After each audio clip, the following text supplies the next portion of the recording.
latches on the drawers, putting in some more brackets, and doing something about that whole gap between my new and old section on this episode of the Clutch Trucker Channel. Clutch Trucker, filmed before a live and fuzzy studio audience.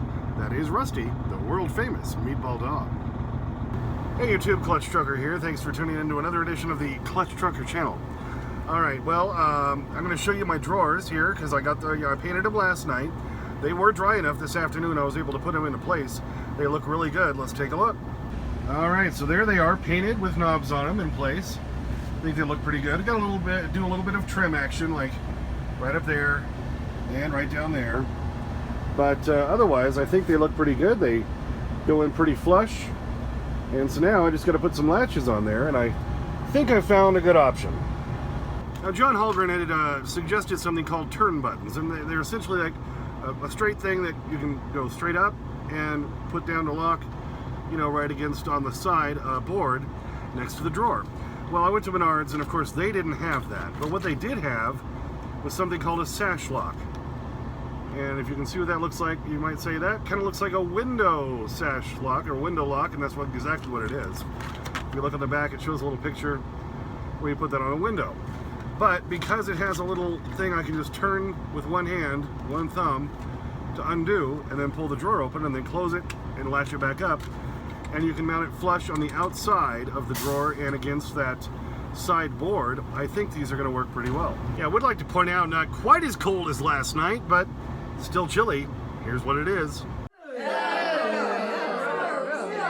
Good news is, by Sunday we're supposed to be in the 50s, and by Tuesday and Wednesday we're going to be hitting 60 in Wyoming in February.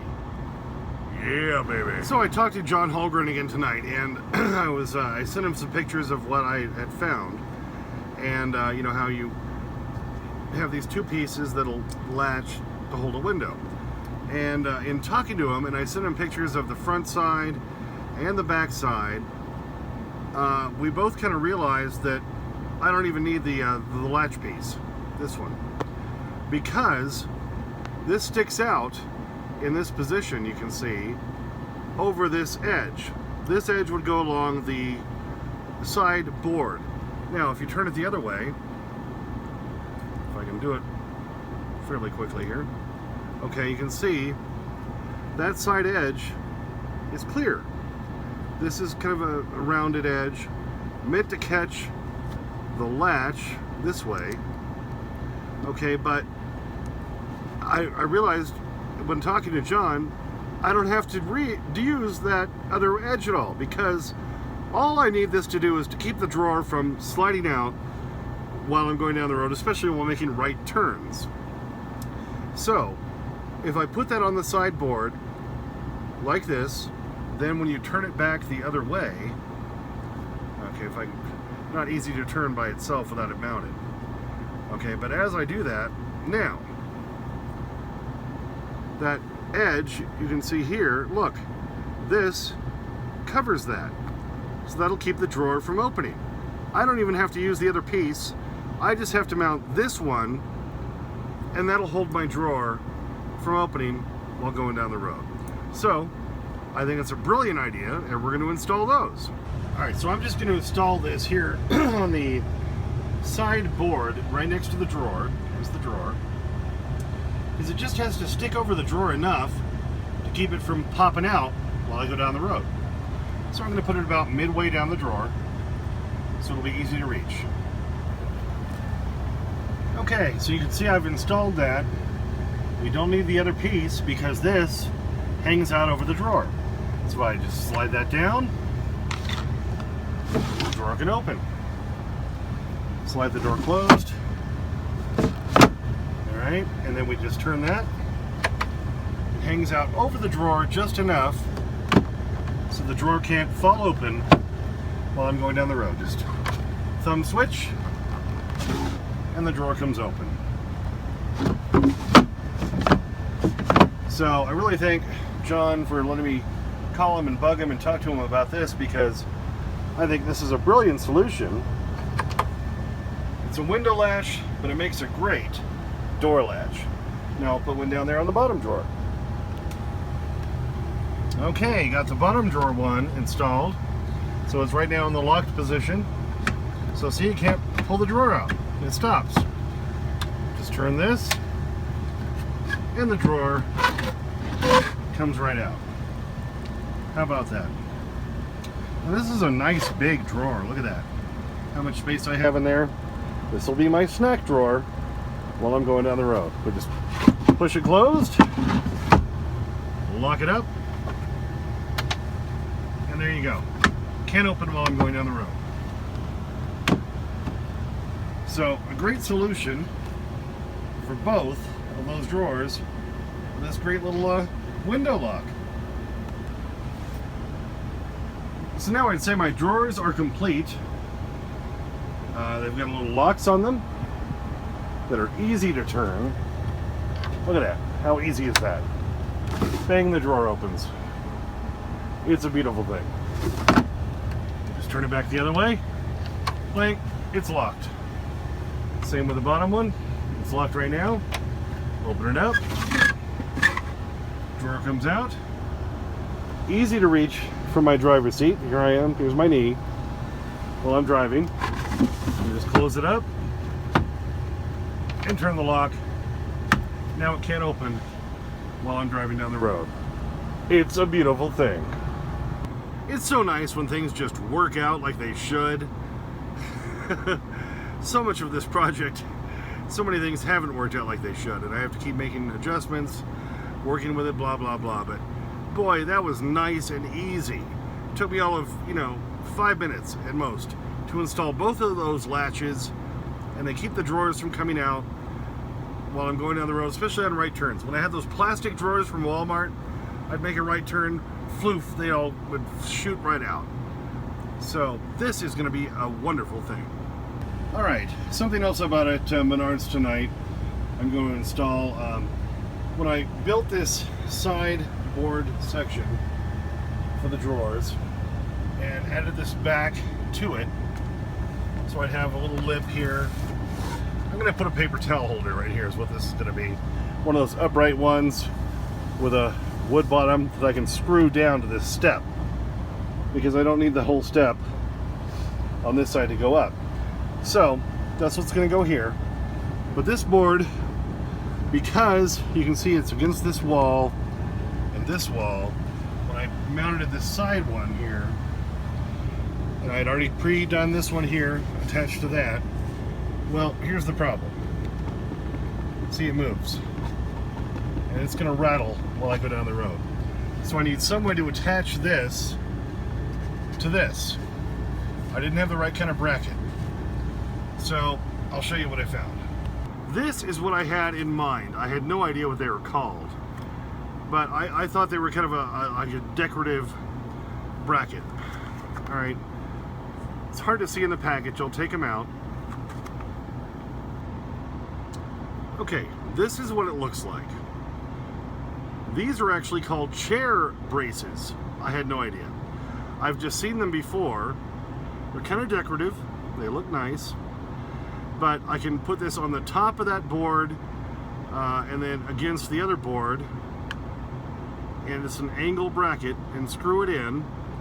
It's going to look nice, and it's going to hold that board into place. So, like I say, I knew, I had seen them in my head before. I knew what I wanted to get. I just had no idea that these are called, there they go, chair braces. Who knew? They even come with their own little screws that match. So I think this will look nice for a way to secure that back wall to the sidewall so it won't rattle while I go down the road. So I'm going to put one of these at the top. I don't think there's any real easy way for me to do one at the bottom. I think one at the top will probably be enough. So let's do that now. Okay, got that little bracket in there right, where it should be.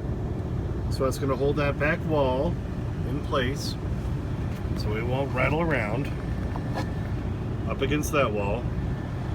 And it goes all the way down the back of this whole drawer system. Looks nice. It's the only kind of bracket I could find that didn't look like a bracket. Anyway, that's held in place now. That's going to be real good. our step and drawer system. So we have the steps going up, upstairs, to the whole upper bunk area, where it's going to be my bed. And like I say, I'm going to have to work on that junction between the new and old. This will probably be in the next video because I know this one's getting too long. But I'm going to start working on that. So I think that looks good. Our drawers are in. We have, if I move all this crap, access underneath the drawers. Isn't that nice? For more storage. So we've built in a ton of storage here in this truck. Alright, this is my whole upper bunk area. Look down there, you can see the cab and everything else. This is where my bed is going to be. I have made this space big enough for a full-size mattress. I got a tuft and needle mint mattress.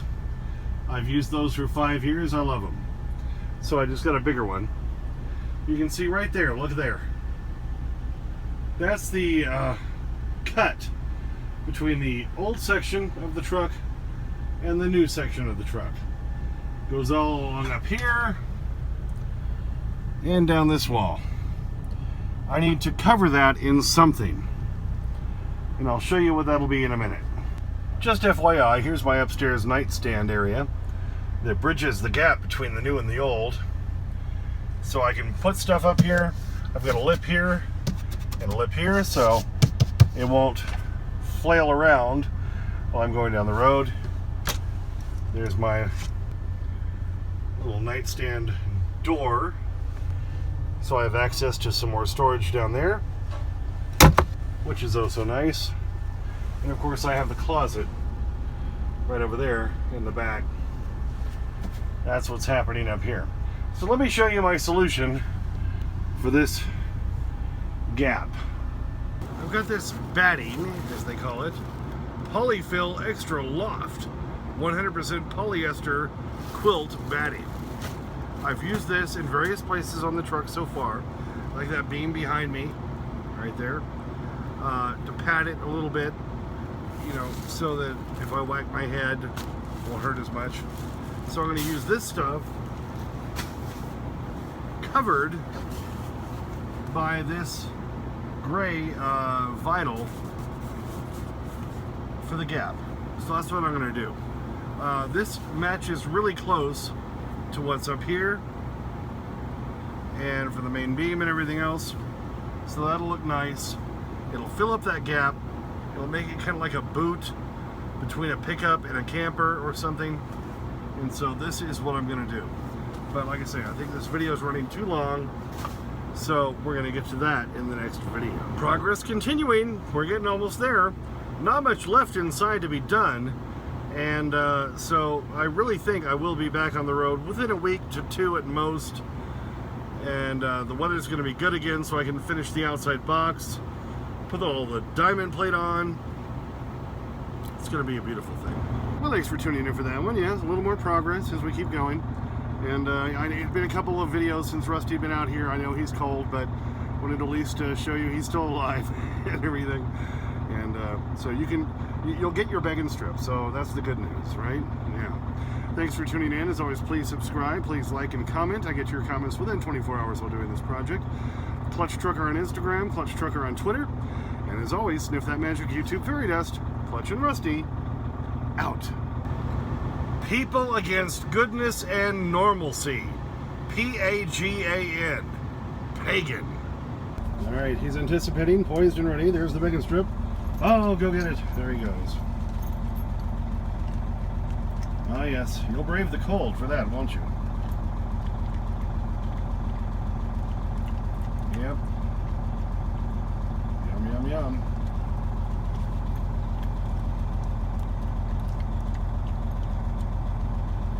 Making quick work of it.